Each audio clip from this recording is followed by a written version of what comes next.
సినిమాలో నేను ఇలా ఉంటాను, ఇలా చేయగలను అని కూడా నేనే ఎక్స్పెక్ట్ చేయలే.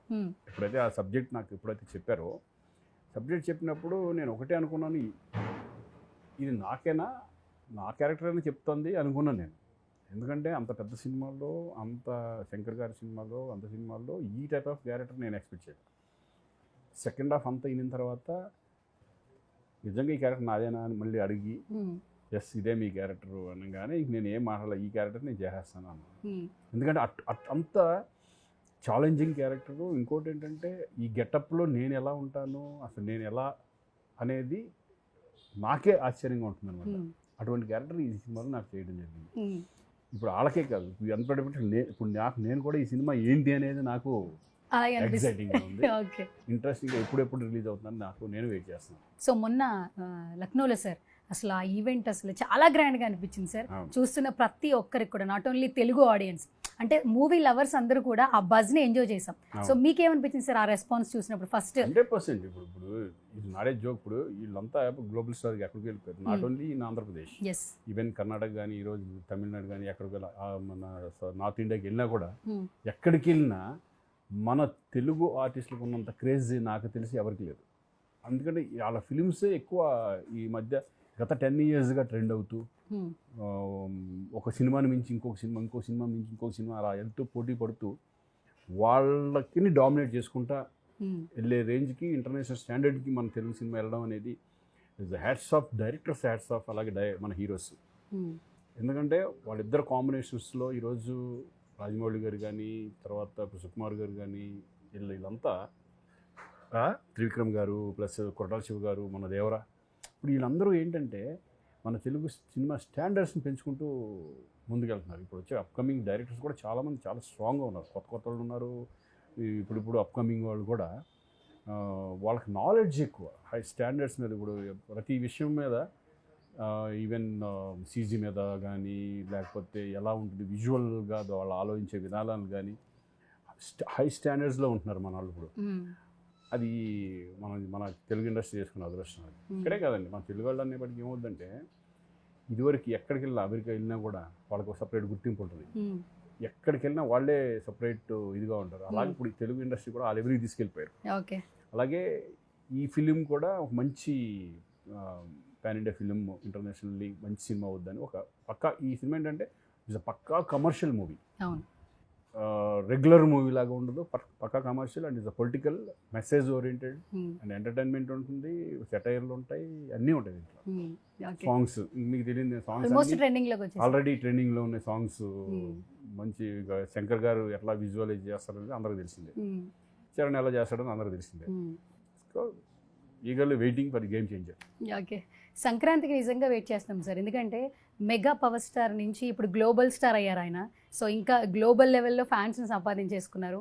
సో ఆ క్యారెక్టర్కి ఎక్కువ ఇంపార్టెన్స్ ఇస్తూ ఉన్నారంటే, ఒక క్యారెక్టర్ చేసేటప్పుడు రామ్ చరణ్ గారు ఆ గ్రూమింగ్, ఒక సినిమా నుంచి ఇంకో సినిమాకి, RRR తర్వాత వచ్చే ఫిలిం కాబట్టి నిజంగా నెక్స్ట్ లెవెల్ ఎక్స్పెక్టేషన్స్ ఉన్నాయి. సో గేమ్ చేంజర్ గురించి మేమైతే ఈగర్గా వెయిట్ చేస్తున్నాం. సో మీరు సినిమాకి సంబంధించి అప్డేట్ ఆడియన్స్కి ఇవ్వాలంటే ఏం చెప్తారు సార్? లేదండి, ఇప్పుడు రామ్ చరణ్తో నేను రెండో సినిమా గోవిందుడు అందరవాడలో చేశాను, ఒక బాబాయ్ క్యారెక్టర్గా చేశాను.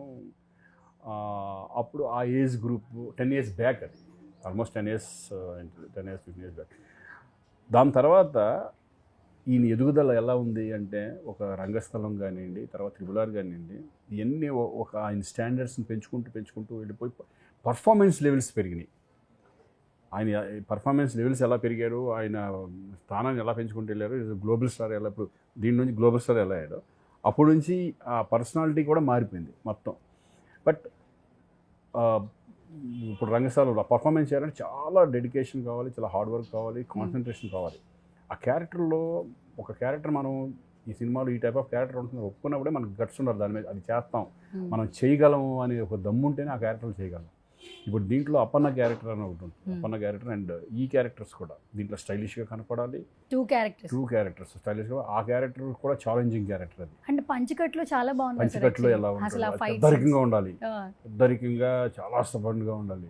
బట్ వాళ్ళు పోషిస్తున్నారంటే డెఫినెట్గా వాళ్ళ వెనకాల ఎంత డెడికేషన్ కానీ, వాళ్ళు ఇమేజ్ పెంచుకొని ఆ ఇమేజ్కి తగ్గ క్యారెక్టర్లు ఎన్నుకోవడం అనేది చాలా అద్భుతం. ఓకే, అండ్ శంకర్ గారి గురించి చాలా మాట్లాడుకోవచ్చు సార్, ఎందుకంటే ఎలాంటి జనరేషన్ వాళ్ళైనా కూడా ఆయన బిఫోర్ చేసిన సినిమాలు చూస్తుంటే చాలా వరకు ఇన్స్పిరేషన్గా తీసుకోవచ్చు. కంటెంట్తో పాటు ఎంతో కొంత మెసేజ్ ఓరియంటెడ్ ఫిల్మ్స్ చేశారు ఇప్పటివరకు. సో గేమ్ చేంజర్లు అయితే చాలా ఎక్స్పెక్టేషన్స్ పెట్టినారు అందరూ అభిమానులు కూడా. సో కాంబినేషన్ శంకర్ గారితో వర్క్ ఎక్స్పీరియన్స్ కావచ్చు, ఏం చెప్తారు సార్? ఆడియన్స్తో పాటు మేము కూడా పెట్టుకున్నాం, ఎందుకంటే మేము కూడా ఈగర్ వెయిటింగ్ ఈ సినిమా. ఎందుకంటే టోటల్ ఫిల్మ్ మేము చూడలేదు కాబట్టి, మేము డబ్బింగ్ చెప్పినప్పుడు మొత్తం ఆ క్యారెక్టరైజేషను, ఆ గ్రాండియరు ఎలా ఉంటుంది, సబ్జెక్ట్ అయితే తెలుసు, సబ్జెక్ట్ ఎలా ఉంటుందో తెలుసు. బట్ శంకర్ గారు ఈరోజు ఇండియాలో, అసలు శంకర్ గారు అనేవాడు పాన్ ఇండియా ఫిల్మ్ మూవీ, ఆయన ఇండియాలో ఎంత ఫేమస్ అని మనకు తెలుసు. ఆయన ఒక సినిమా స్టాండర్డ్స్ని పెంచిన డైరెక్టర్స్లో ఆయన ఒకడు. ఆయన సినిమా వస్తుందంటే ఆయనకు ఒక సపరేట్ బ్రాండ్, శంకర్ సినిమా అనేది ఒక బ్రాండ్ ఉంటుంది, మనం చూసాం అంతకుముందు. అటువంటిది ఇప్పుడు ఈయన ఇంత పెద్ద స్టార్తో చేయడం, అలాగే ఈ ప్రొడ్యూసర్ దిల్ రాజు గారు మళ్ళీ అందుట్లో, ఈ ముగ్గురు కాంబినేషన్స్లో వస్తున్న సినిమా కాబట్టి ఆడియన్స్లో హై ఎక్స్పెక్టేషన్స్ ఉంటాయి. శంకర్ గారు కూడా ఈ సినిమా ఏంటంటే పొలిటికల్ ఉన్నా కూడా మెసేజ్ 100% మెసేజ్, మెసేజ్ లేకుండా ఉండదు సినిమా. మంచి ట్విస్టులు ఉంటాయి, అంటే ఏం జరుగుతుంది, ఇది ఏంటి ఇట్లా జరుగుతుంది అనే ట్విస్టులు మంచి బాగుంటాయి.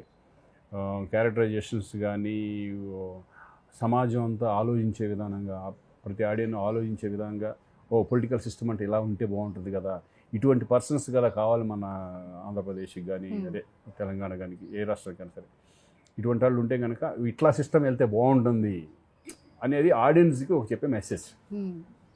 ఇది Shankar mark film, 100% Shankar mark film లాగా ఈ సినిమా కూడా మంచి ఇది అవుతుందని, కమర్షియల్ ఫిల్మ్ అవుతుందని మా నమ్మకం. సో ఇప్పుడు ఏంటంటే సార్, ఒక సినిమా రిలీజ్ అవుతుందంటే కథతో పాటు మ్యూజిక్తో పాటు రైటింగ్స్ చాలా పెక్యులర్గా ఇంపాక్ట్ చూపిస్తున్నాయి సార్.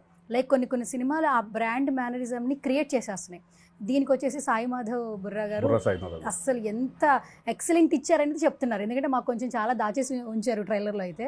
సో ఎస్పెషల్లీ మీ క్యారెక్టర్ వైజ్ ఏంటంటే ఆ లుక్ కావచ్చు, ఆ క్యారెక్టర్ కావచ్చు, డైలాగ్స్ ఎక్స్ట్రార్డినరీ డైలాగ్స్, అంటే సిచ్యువేషన్ తగ్గట్టుగా ఉండాలి, అన్ని సిచ్యువేషన్ తగ్గట్టుగా. బేసికల్గా ఏంటంటే Shankar basically is the writer. శంకర్కి ఏం కావాలి, ఇప్పుడు తమిళ అన్ని లాంగ్వేజ్లో అవుతుంది, తెలుగుకి ఎలా ఉండాలి అనేది, అంటే తెలుగు సినిమా కదా, తెలుగులోనే చేసాం, తెలుగు ఇంపార్టెంట్ మనకి. అందుకే బుర్రా సాయి మాధవ్ గారు డైలాగ్స్ అంటే అందరూ తెలిసిందే, దాని గురించి కొత్తగా ఏం చెప్పేది లేదు.